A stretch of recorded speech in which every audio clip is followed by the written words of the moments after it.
السلام عليكم ورحمة الله وبركاته. أسعد الله مساءكم بكل خير. يطيب لنا أن نلتقي مجددا وبرلمان وأحزاب.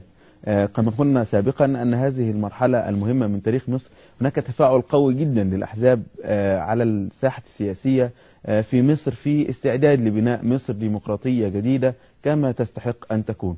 بالأمس القريب التقى قيادات 47 حزب سياسي بقيادات المجلس الأعلى للقوات المسلحة، والمجلس العسكري هو الحاكم لمصر الآن.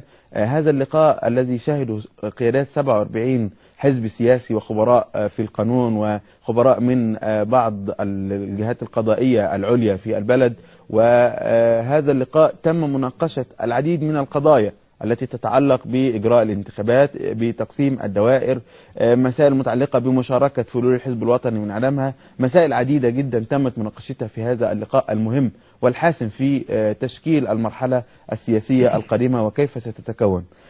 كان على رأس قيادات المجلس العسكري الموجودين في هذا اللقاء المهم اللواء أو الفريق سامي عنان رئيس أركان القوات المسلحة، وكان موجود أيضا اللواء العصار واللواء إسماعيل عثمان واللواء الملا واللواء ممدوح شاهين، فضلا عن عدد كبير جدا من الخبراء من الجهات القضائية العليا كما سبق وذكرنا، حول ردود الفعل الواسعة لهذا اللقاء وما يستهدف من هذا اللقاء من الأصل، والأمال المطروحة في هذا اللقاء، وكيف سيحدد مصير الانتخابات البرلمانية القادمة والممارسة السياسية بشكل عام في تأسيس مصر الجديدة. كما قلنا يسعدنا أن ألتقي بحضراتكم في هذه الحلقة مع واحد من أبرز قيادات الأحزاب السياسية القديمة المتجددة، مع السياسي البارز الأستاذ ناجي الشهابي رئيس حزب الجيل.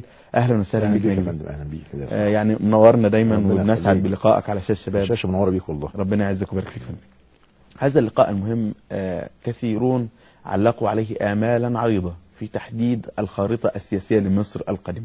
ناجي الشهابي السياسي البارز ورئيس أحد الأحزاب السياسية القديمة التي جددت شبابها بعد ثورة 25 يناير، كيف يرى هذا اللقاء وكيف كانت الدعوة، ويعني نقدر نقول جو هذا اللقاء جزء؟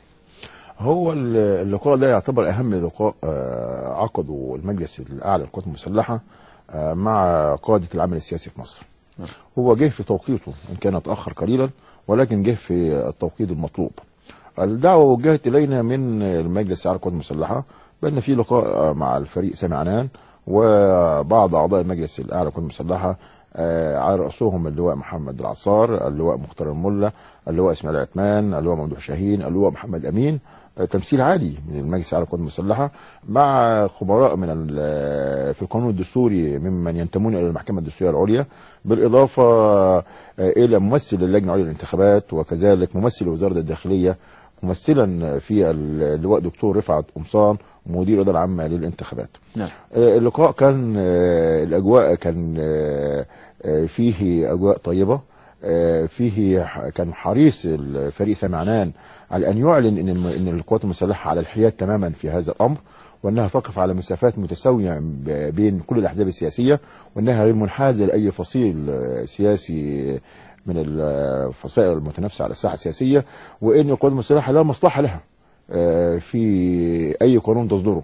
نعم. لا تريد أن يكون أي قانون يصدر لا يكون هذا القانون قابل للطعن عليه دستوريا. نعم. وأعطى الفرصة لكل رؤساء الأحزاب. كان في موجود زي ما سيادتك ما قلت 47 رئيس حزب ممثلين، ويمكن ده أول اجتماع يجتمع فيه كل رؤساء أحزاب مصر. كان دائما نلاقي فيه حد بيعتذر او يبعد من ينوب عنه. هذا الاجتماع كل رؤساء الاحزاب المصريه حضروا هذا الاجتماع، لان كلهم كانوا مستشعرين اهميه هذا اللقاء. نعم. وان يخرجوا من هذا اللقاء بما يحقق سلامه العمليه الانتخابيه وانتقال امن للسلطه في مصر. هل هذا اللقاء بهذه المصداقيه العاليه التي استشعرتها من كلام حضرتك وربما من تصريحات العديد ممن شاركوا في هذا اللقاء، هل ذلك ينفي على ارض الواقع ما يشاع من تشبث المجلس العسكري بالسلطة، وبيقول ان بالفعل المجلس العسكري بيتخذ خطوات جادة ترضي الجميع لنقل سلم للسلطة؟ المجلس الأعلى للقوات المسلحة متمثلا في الفريق سامي عنان كان أحرص الحضور على أن ينهي مدته في أقرب وقت. أعلنها أكثر من مرة، هم عايزين يتخذوا اجراءات جاده بحيث الفتره الانتقاليه لا تطول. هم ملتزمين بالاعلان الدستوري اللي حدد انه في خلال 6 اشهر من تاريخ هذا الاعلان يتم اعلان اجراءات انتخابات مجلسي الشعب والشورى ثم بعد ذلك رئاسه الجمهوريه. هم حددوا خريطه الطريق هذه بوضوح، وليس لديهم اي رغبه انهم يقعدوا يوم واحد بعد هذا. هم اناس القدر القى عليهم بمسؤوليات جسام، مسؤوليات خطيره في هذا البلد، وهم لها وكان لابد ان يتصدوا لها لكي لا يحدث في مصر مثل ما حدث في بلدان اخرى. وهم وطنيه كل واحد فيهم من الممكن ان يضرب بها المثل يعني في كيف يكون اعطاء الوطن، وكلهم عندهم نوع من انكار الذات والشفافيه. انا شخصيا يعني لو لدي قبعه كنت خلعتها للمجلس على القوات المسلحه، لانه هو هيضرب مثل لاول مره مجلس عسكري يحكم في بلد من خلال ثوره شعبيه ويترك الحكم طوعيه، ورابط منه في ان يكون هناك حكم مدني يحكم الشعب المصري. يعني هناك مطالب عديدة طرحت في هذا اللقاء الهام لرؤساء وقيادات الأحزاب المصرية وسط أجواء من الاستشعار بأهمية هذا اللقاء كما سبق وذكرتم، لكن خلينا نتوقف يعني ستيب باي ستيب عن كل مطلب من المطالب التي رفعها أعضاء وممثلي الهيئة السياسية المصرية. إذا رأينا أن الأحزاب هي الهيئة السياسية الحقيقية التي ستفرز البرلمان القادم، كان أبرز هذه المطالب هو القائمة النسبية الغير مشروطة كمطلب أساسي أجمع عليه معظم الأحزاب السياسية في هذا اللقاء. إيه حكاية القائمة النسبية المشروطة والغير مشروطة، وإيه الفرق بين الاثنين عشان نوضح للجماهير؟ بس أنا أحب أوضح أن نفس التعبير اللي أنت قلته الهيئة السياسية المصرية نفس التعبير قاله الفريق سامي عنان هو في وصفه على النخبه اللي موجوده على طاوله الاجتماع امس. يعني ما سمعتهاش والله، ده من حسن الطالع بالظبط يعني. لا ده عشان اقول لك ما ناس على درجه عاليه جدا من الثقافه نعم والفهم بعكس ما كان مفهوم عنهم. نعم. وعندهم قدره على الحوار وقدره على الاستماع لكل وجهات النظر ويسير صدرهم واسعا. نعم. اولا القائمه النسبيه نشرحها الاول. نعم. النظام السياسي للبلاد في دستور 71 المعطل كان بيقول لك الماده الخامسه منه النظام السياسي في البلاد يقوم على تعدد الاحزاب. نعم. ومفروض ان الاحزاب هي اللي بتشكل الحكومه. نعم. ومنها بيطلع رئيس جمهوريه. نعم. فالاحزاب هي عماد الحياه السياسيه في مصر بكل تاكيد يعني. بكل تاكيد. وهذا هو المفروض يعني. وهذا هو المفروض. نعم. وفي كل دول العالم اللي سبقتنا كان هذا هو اللي تم. نعم. مصر بتنفرد بوضعيه هو تسبب فيها الحزب الوطني المنحل. نعم. ومش موجوده في الدنيا كلها. نعم. هي ظاهره المشتغلين بالعمل السياسي بيسموا على نفسهم مستقلين. ما فيش في العمل السياسي حد يكون مستقل، كل واحد بيكون منتمي لفكر. نعم. عندك الوان طيف فكري متعدد، الوان طيف سياسي متعدد. اي واحد ايا كان لو بحث جوه نفسه هيلاقوا ان فكره يتناسب مع فكر هذا الحزب او ذاك، خاصه في ظل هذا التعدد اللي حضرتك يعني 47 حزب. نعم. وفي ظل ايضا ان الاحزاب بقت بالاخطار. نعم. يعني ولو ما لقاش حد بين 47 يعمل لك حزب.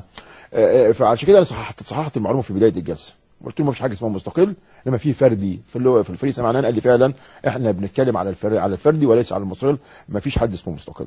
هذه الظاهره اللي الحزب الوطني كرسها في مصر لانه كان مستفيد منها، لان الحزب الوطني ما فيش انتخابات نيابيه في مصر اخذ اغلبيه كحزب وطني وبرغم كل التزوير، وكان دائما يستعين بمين؟ بالمستقلين، باللي هم اللي نزلوا فردي مش منتمين لاي حزب، يستعين بيهم عشان يبقى له اغلبيه، عشان ينضموا له فيبقى له اغلبيه عدديه في البرلمان. عشان كده برضه بين قوسين الفزاعه اللي بيتكلموا عنها فزاعه فلول الحزب الوطني مش ملهاش صدى على ارض الواقع. الحزب الوطني في ظل رئاسه مبارك له وفي ظل ان تناغم كل اجهزه الدوله معاه ما كانش بياخد اغلبيه. فزاعه الحزب الوطني المفهوم الجديد اللي بيقولوا ناجي شبه هنرجع له تاني، لكن خلينا ندخل في الفرق بين القائمه النسبيه المشروطه والغير مشروطه. القائمه النسبيه المشروطه هي دي القائمه النسبيه المشروطه والغير مشروطه. المشروطه معناها ان في نسبه. نعم. معنى الكلام ده ان حزب ما نزل بمرشحين على مستوى الجمهوريه، ده يعني النجاح مرشحين على مستوى الجمهوريه ويقول لهم حق التواجد تحت قبه مجلس الشعب الا اذا حصل على هذه النسبه. نعم. وحزب العمل اللي كنت انا امين عام مساعد له في 87 نعم. حرم انه يدخل مجلس الشعب بسبب ان هو ما جابش نسبه 8%. نعم. جاب 7.73% من اصوات نخيب الجمهوريه، وكانت النسبه 8%. فعلشان اقل من 1% ما دخلش المجلس، مجلس الشعب.